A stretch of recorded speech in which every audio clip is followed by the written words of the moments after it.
Welcome back to WoahItsChristian. Today we're going to be talking about motorhomes, most importantly, gas motorhomes, and everything me and Kyla did to get our 28-foot motorhome driving all around and up and down North America.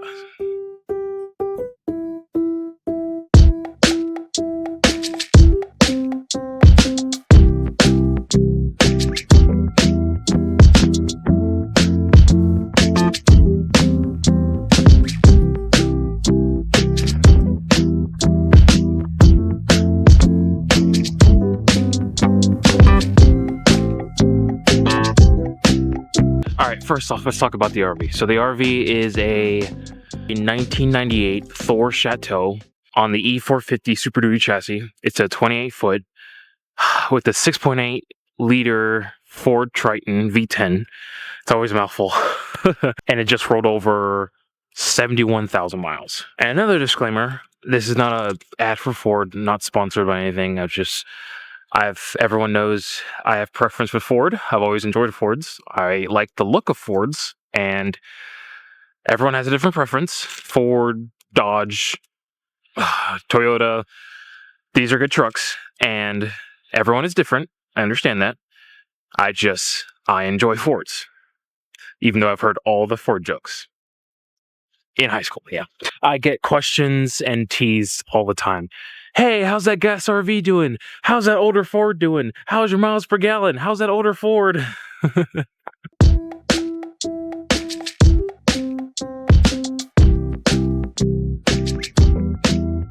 All right, let's talk about the tires and tire safety, because tires are one of the most important things in an RV. It's called Home on Wheels for a reason, right? So if you remember, when I first got this RV, the tires were literally 17 years old and from 2007. So I had to put brand new tires, 6 brand new tires, because remember, these are dualies on the rear. And so when I got the RV, I couldn't go on the highway to take it home. I had to take back roads. This was in Boston. But yeah, so I found these on Amazon. These are Toyo's Open Country all-terrain tires, and these tires have been really, really great, and I'm definitely going to put these on my next RV too. They do not have any road noise, period. And I have not had any issues with mud, snow, gravel. I knew that was going to be a lot of destinations with this RV, and I have, knock on wood, that's not wood, but whatever, I have never gotten stuck. I've never had issues where I've needed traction, or have not have traction. But yeah, these tires have been great, and I want to say they have about just under 4,000 miles on them. Boston, Florida, Virginia, South Carolina, yeah. Just about 3,000, I want to say. But yeah, I will leave the Amazon link for these down below.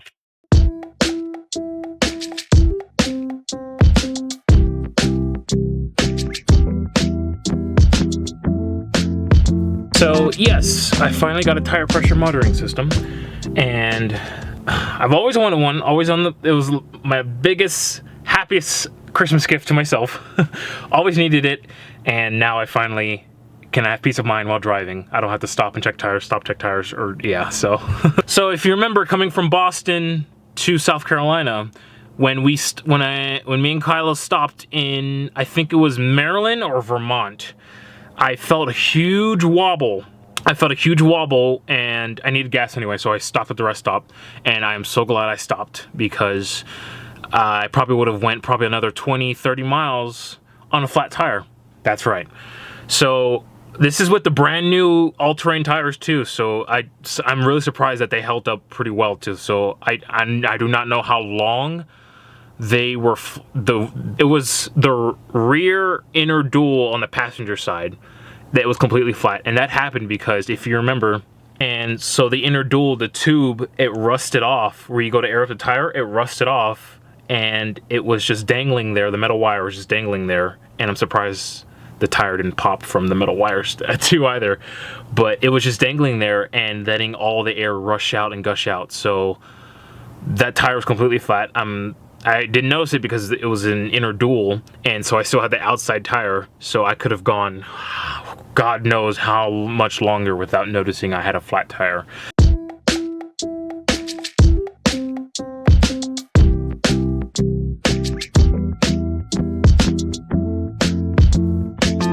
right, staying on the topic of tires, finally got a good tire inflator for the RV. I got this on Amazon, and this thing has been worth every penny. I used it on the bikes. It has a bike mode, it has an RV mode, car mode, truck mode, basketball mode, I guess a sports ball mode. But yeah, if you remember this in the Christmas unboxing video. But yeah, see?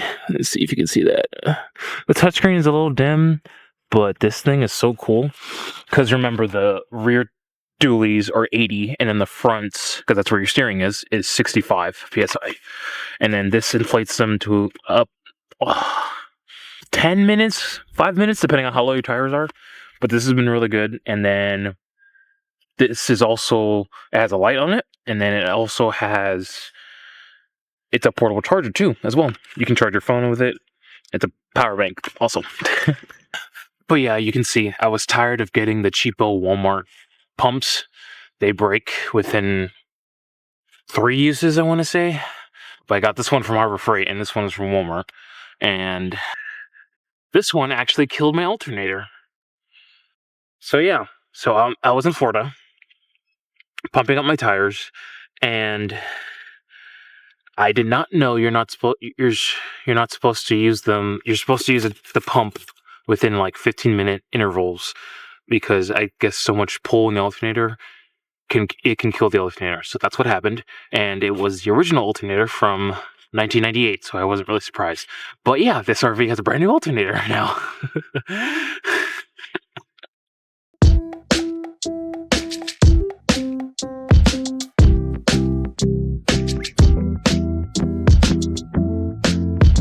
So another good addition to the RV that I actually did not put in myself, the previous owner did, he put a transmission cooler in, and that's been really helpful, especially up here in the Virginia mountains.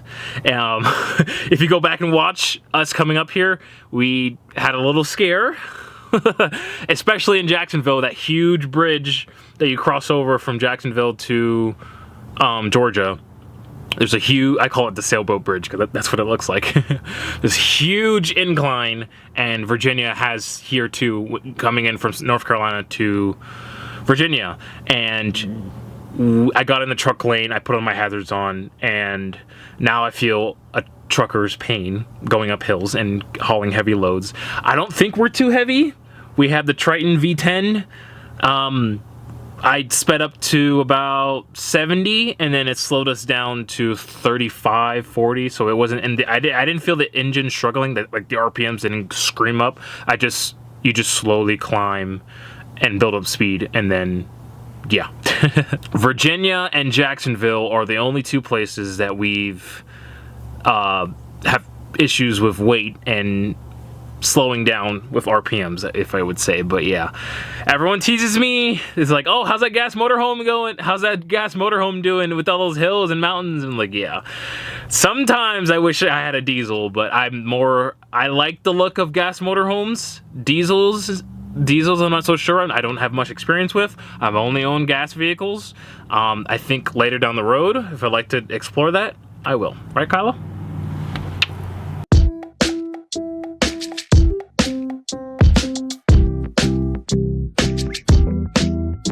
So another upgrade we did was the headlights. I swapped out all the headlights, brand new headlights, when I put in LED bulbs. So these get pretty bright, especially the high beams. And then they use less power too. So I did the headlights, the taillights. Oh, that bay's open, oops. And then I did all the interior bulbs, and they're more efficient. They draw less power. It gets pretty dark in some campgrounds, so being able to see, I didn't want to put a light bar on the RV. That's just too much. But just being able to see really helps.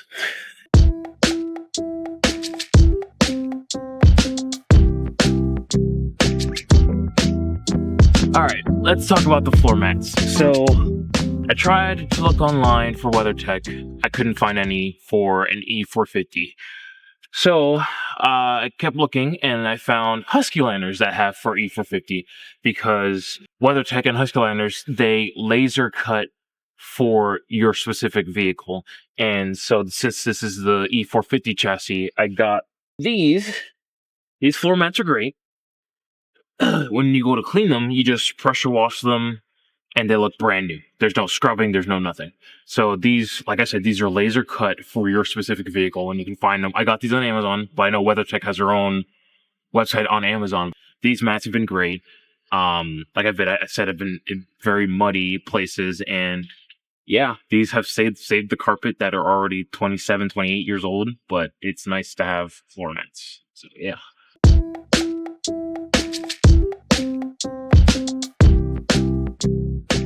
All right, let's talk about the bike hitches. Everyone's favorite question is, do I drive the RV to work?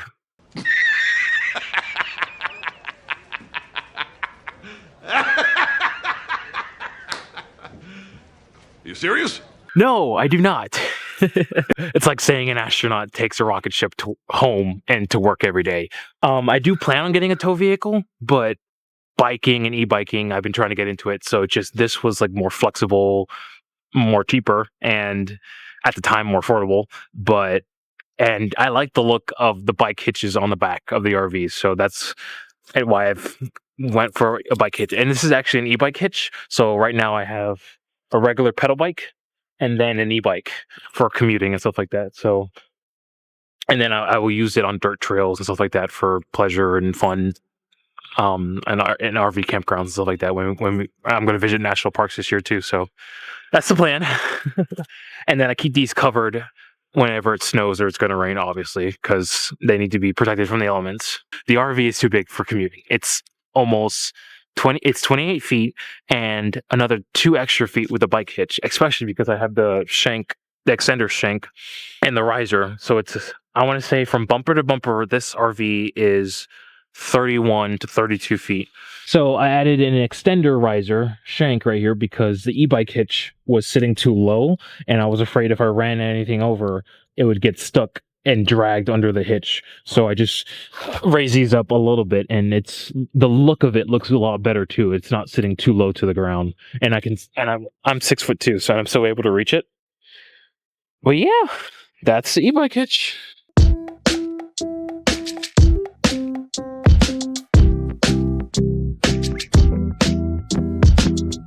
Alright, last but not least, my workstation. Hi, Kylo.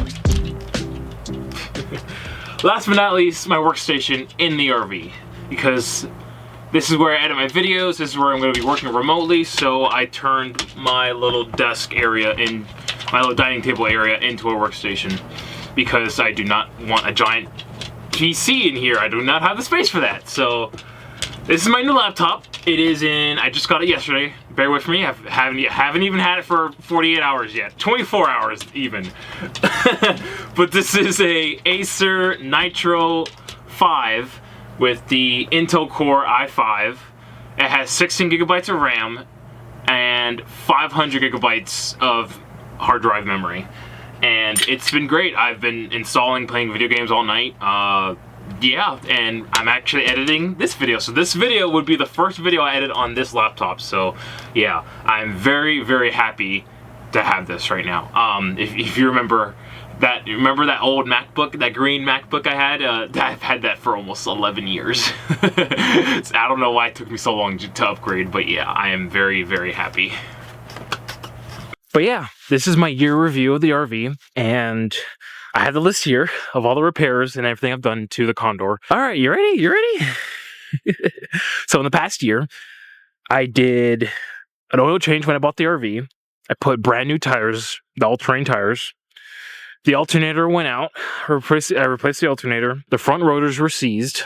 I had to put new front rotors on. I had to put new front rotors on and new brakes in the front and new brake lines because when they went to do the brake fluid change, they said the rubber disintegrated and they had to put new brake lines in. Before leaving Boston, I had an exhaust leak. So the muffler rusted off the exhaust and it was just dangling there. So when I got it, when I got into New Jersey area, I think all the bumps, New Jersey was very bumpy going on the highway and stuff like that. And I think all the bumps and everything like that, when we got into New Jersey, there was this huge, I can hear the RPM screaming, like it was louder than usual. And I was only doing like 4,000 RPMs. And I pulled into the rest stop, the muffler is just dangling right there. I'm like, oh God. So yeah, we got that fixed. And I'll show you what they did too. So for the exhaust leak, I'll show you right now, right here, right there, the muffler. And then you can see the piece where they welded in, the new piece right there. The red, if it can focus. Yeah, there it is. That red wire, that red looking pipe, that's where they put in the new muffler. So they cut it out. And then, yeah, there it is. And you can see it now. And then the previous owner put, I'm pretty sure because it was dangling, they put that chain over the muffler so it wouldn't fall off while driving. But yeah, the new mechanics welded in a piece of metal for me and fixed that. And as soon as they fixed that, my miles per gallon went up very much. So that really helped. And then now the engine battery is starting to die because one, it's also cold and it's also from 2022. So I'm going to have to replace the engine battery pretty soon. That's my review. But yeah, she's been a very good starter RV. Had her for over a year now, the Condor. But you might be wondering why I started in a Class C. I got a Class C because I wasn't sure if I was gonna like bigger or if I was gonna like smaller. I can tell you now. Well, first of all, I'm 6'2". I travel with a 65-pound German Shepherd. So I can tell you right now, traveling smaller, not for me. So if you follow from week to week, you already know this summer that we're moving into a Class A, and my best friend is actually buying this one from me this summer. So yeah, we're going to be moving RVs. The Condor is up for sale. Yes. But like I said, I didn't want to jump into a Class A and not be overwhelmed and stuff like that, and not sure if I was going to like smaller or bigger. But yeah, that's going to do it for this video. Thank you for watching. I love you guys. And if you are new here, I'm Christian. That's Kylo. He's probably in the driver's seat or standing in my bed looking at the window, looking at me like I'm crazy. I live full-time solo in an RV and film and vlog and mediocre videos for you guys. So just subscribe, make sure you guys hit that thumbs up button, and I will see you guys next week with a new video. And yeah, happy 2026. Hope you guys had a good holiday, and yeah, see you guys next time. Bye.